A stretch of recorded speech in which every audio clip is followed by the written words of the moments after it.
forward. We're joined now by our Sunoco Rookie of the Year in the NASCAR Sprint Cup Series, driver of the number 24 Napa Auto Parts Chevrolet for Hendrick Motorsports, Chase Elliott. Chase, you finished up your initial campaign here in the NASCAR Sprint Cup Series with 10 top fives, 17 top tens, and 2 poles this season. Talk a little bit about your season. I think you had a pretty good view of what happened here tonight. Yeah, well, first off, how about Jimmy Johnson? Wow. That's incredible. Come on down, Jimmy. They'll wave you in here. He's the story. I don't even need to be sitting up here right now. 7 championships, first Rookie of the Year. You guys need to be watching him. But I'm proud of our season for sure. That's I'm definitely proud to earn the Rookie of the Year honors. It's been a long season, a lot of ups and downs, but we're happy to be here and definitely enjoyed racing against those guys for the Rookie of the Year this season. Felt like it was a fun group, and we're excited to get on to season 2. Excellent. We'll open up for questions for our Rookie of the Year. We'll go first here to Lewis. Louis Frank of Reuters. After 36 races, you feel like a veteran now and ready to get the yellow stripe? Far from. Good news is you don't have to go to any more rookie meetings, which is nice. But beyond that, it really, I think you learn things as you go. But I can't see the back bumper, so I don't know what's there or not. So I think you just kind of learn from experiences and things you encounter along the way. Not so much whether it's your first year or first race or whatever it is. I think it's more of an experience-based kind of feel that, whether you have that comfort moving forward. Additional questions for our Sunoco Rookie of the Year?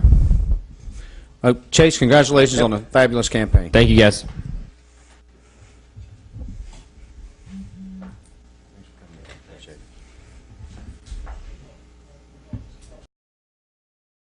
We knew we had enough of a one that we could run with those guys, and we showed that when the lights came on.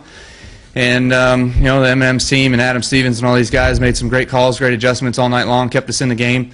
And then there on the last couple of restarts, it just didn't quite go our way. I'm not sure how we were third or whether we were fourth or whatever.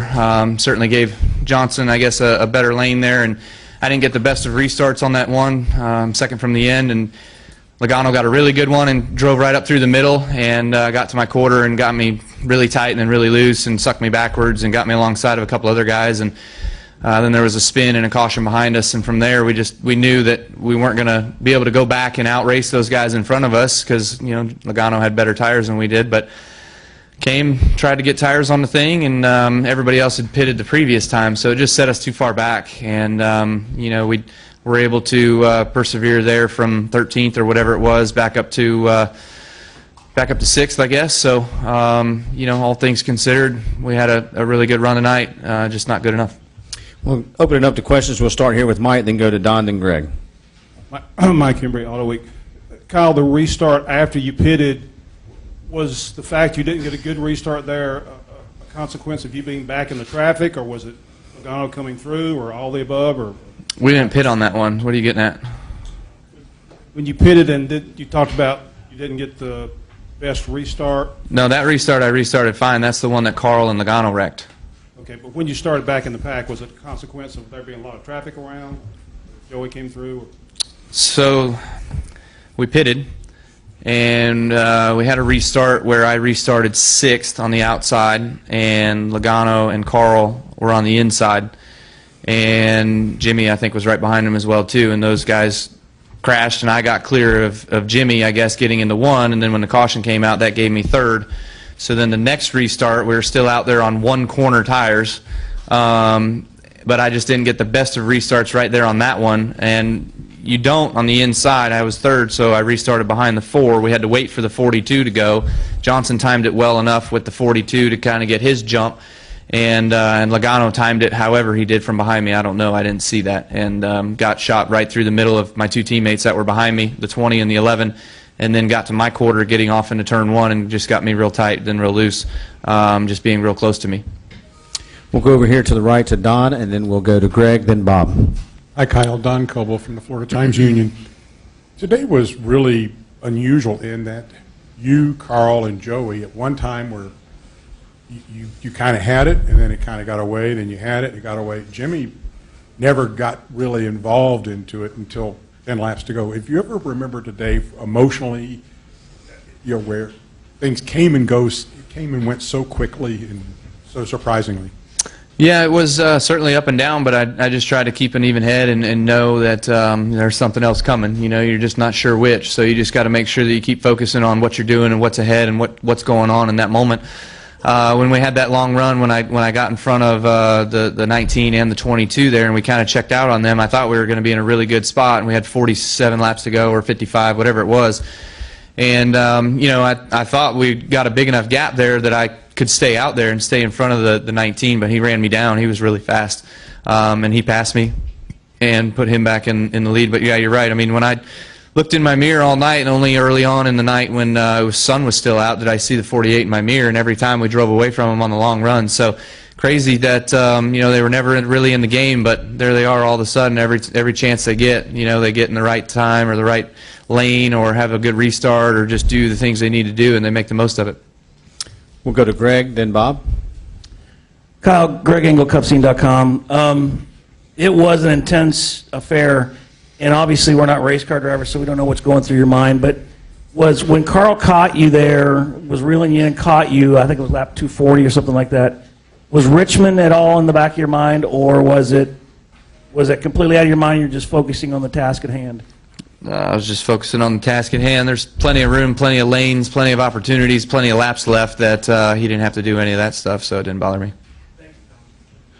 And we'll finish up over here with Bob. Hypocrisy ESPN. Did you see what happened with Edwards and Logano? What did you think of that? And is it also kind of surreal? Oh, is it also kind of surreal that Johnson isn't there all day virtually and ends up winning this thing? Yeah, so I didn't see what happened with the contact with the 22 and the 19, because as I was on the outside, I saw the 19 go down the block, and then they went out of my peripheral. I couldn't see him anymore, and then all I heard was caution, and I didn't see those guys come off of 2 in my mirror. So you know, that was pretty interesting. You know, it was really crazy that then we had that red flag, and we all kind of sat there, and then Logano and those guys, 6th on back, I guess, they came in and pitted, put tires on. I mean, we had one straightaway on our tires, and they came in and put tires on in order to go back out, and they blitzed right up through the middle there and got to us before we even got to turn 1. So that kind of just killed it and ruined our race. But yeah, the 48, as I said before, I mean, they were nowhere all day and just kind of ran around. I don't know, probably I'd guess 6th, I guess, but. Never really showed their hand at all and didn't really show any speed, never really led any laps until the last one, and that's the only one that matters. Kyle, congratulations on a great season, and we look forward to seeing you in 2017. Thanks. You can have as a driver to get a guy that just won his 7th championship get his helmet like that. So it shows how good of a friend he really is. Well, this was special. Every driver we talked to today, obviously it is Jimmy's night and Jimmy's championship and Jimmy's celebration, but this is a special night for you as well, Tony, your final NASCAR ride. I know the moment that I'm guessing was really special to you is when all those crew members lined up to shake your hand before you took that final NASCAR ride. Yeah, it was funny because I told my guys I almost went a lap down before the race started, just you know, the send-off that those guys gave me, but it truly meant the world to me. That's going to be the highlight of my day. It was that one moment and this moment with this guy.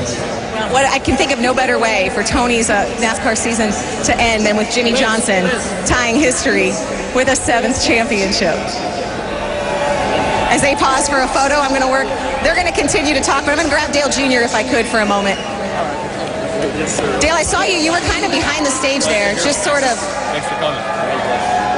soaking it all in, watching all this. You were kind of hidden back there for a while, and then kind of made your way up here. Yeah, I'm just proud of Jimmy. I didn't know we'd ever see anybody win 7, but if anybody deserves it, it's him. He's the best driver of sports scene in so long. Maybe he's definitely in the discussion of the best driver ever. We continue with our post-race media availabilities for the NASCAR Sprint Cup Series Ford EcoBoost 400. We're joined now by the driver of the number 22 Shell Pennzoil Ford for Team Penske, Joey Logano. Joey, that was a very exciting end to this evening's race. Talk to us a little bit about it from your perspective. Yeah, you know it's coming. That's for sure. Anytime you put so much on the line and you have a late race restart, you know it's going to get crazy. And then you add 2 or 3 of them on top of that, it's going to get crazier. You know, just proud of the effort that the team put in today. Everyone did an amazing job this week putting together a fast race car, handling the pressure that is put on these race teams, and really executing this race perfectly. We just came a little bit short. You know, it hurts, but we had a great shot at it, and came so close on that last restart to doing something, but just didn't quite get it. We'll now open it up to questions for Joey. If you raise your hand, we'll start right here with George. Yeah, George Diaz, Orlando Center. Can you talk about, you obviously came in and tried to fix things, but you know, when you had the contact and a little bit of damage there, did you still think you were in the game? Did you feel like, you know, you were no longer, you know, how competitive did you feel you were after your car got banged up a little bit on that incident? Yeah, it's hard for me to say. I can't see my car, so I don't know how bad it was. I was thinking we couldn't pit. That was kind of where my head was, but my crew chief's a lot smarter than me, and that's a good thing. We came down pit road, put tires on it, and didn't lose any spots. Fixed our damage, and my pit crew, man, that's amazing. I looked at it afterwards and was like, wow, you guys patched it up, fixed it up really good. For me to have another good restart afterwards, get some spots back, and then have another restart, got to 3rd, which I wish I was 4th, because I think that would have been the difference. I cleared Harvick into 3, and the caution came out, and looking back at it, I wish I didn't be able to start behind the leader. Having, you know, Larson would have the advantage, and then be able to push him out ahead and be to the point that you're next to the 48 so you can clear him. Could have been the difference between finishing 2nd and winning the championship. It's crazy to think that it's that much, and it's just that little bit that could have been the difference. I guess that's the part that stinks a little bit, is if the caution came out sooner for the crash behind us, we would have been 4th, and then possibly could have won the thing, at least the championship. But it is what it is. Well, it's motivation. I can promise you that, because I don't feel too good right now, but you know, it gives us motivation to come back harder next year and make sure that you know, we have another shot at this thing and do it again. So I'm proud of the effort. Like I said, we did such a good job today. That part I'm proud of. If you look at what we did a couple years ago and what we did today, it's a complete 180, and I couldn't be more proud of the race team for that reason. But like I said, it's 2nd, so 2nd always hurts the most. We'll go over here to the right to Don. Joey, Don Coble from the Florida Times-Union. Same question that I asked Kyle. At one point today, or several points today, you, Carl, and Kyle were kind of in a good spot to win it. You both, and all 3 of you, kind of got in a little trouble and came back. Jimmy was really never in it until the last 10 laps. I mean, talk about the emotions of being, you know, I'm in good shape and now I'm in trouble. I'm in good shape, now I'm in trouble. And then a guy who was just riding, I mean, just like he said, he got to 5th and just stayed there all day, and then all of a sudden everything opened up in the last 10 laps. Yeah. It's funny because all of us were up there racing against each other, and the 48 came through the field the first run. I was like, oh my goodness. Like, he was all the way up to me, and he started last, and I was like, we're in trouble. And then he just kind of stalled out there, and we pretty much stayed there the whole race. When we were fast on the short run, where the other cars, especially the Gibbs cars, they were really fast in the long run. You know, when Carl and I got into each other there, that just pretty much parted the seas for the 48 to run through there and gain a couple spots and put himself in position to win. So, you know, he was in the right place at the right time, and that's, you know, good for him. We'll stay over here to the right. Tom Bowles, front stretch. Joey, that restart with Carl. Are you going to wake up tomorrow and think that you should have done something differently? Are you comfortable with the way everything panned out? And were you surprised that Carl went all the way down there and talked to your crew chief and, you know, basically said that's just racing and told you to go get the championship? Yeah, I think it's really cool that he said that. Ironically, they're playing it right now, so I can watch it. Good job. It's like they timed that on purpose, but that's cool. He came to. Oh, look at that. That's pretty cool. He's a stand-up guy. Carl's a good person, and I got to know all three of these drivers. I've known Kyle really well in the past, but to get to know Jimmy and Carl, they're three stand-up, just good people. And it's hard to find that this day and age, especially in professional sports, and especially at the top of professional sports. Usually the ones that are the best aren't the nicest of people. But in this case, this Championship 4 was some really just genuine people. And we knew we were going to have to race each other hard. We knew that. That wasn't a surprise. Yeah, I mean, it's cool that Carl came up and said that, because I don't blame him. He had to throw the block. It's the only move I had. I'm not going to look back at it and second guess that move. I had to do that. It's the only play I had. I'm watching this one for the first time. It's going to distract me. Yeah. So somebody shut the TV off. Anyways, but yeah, Carl and I, great racing. I understand why he had to throw the block, and he understands why I had to make the move, because that was for the win. That was the only shot that I had. That was for the race wins. 10 to go. What do you expect? It's for a championship. And I did that move earlier in the race. Actually, the first start of the race, I did that. I knew that was my play. I knew it was what I was going to do as soon as I restarted, and we just ran out of real estate to the point it's like, okay, we got to do something different. But that's just racing, and it hurt. It hurt both of us. Ultimately, Carl a little bit more, but it's unfortunate. Any additional questions for Joey? Joey, congratulations on a great season, and we'll look forward to seeing you in Daytona. Great. Thanks, guys.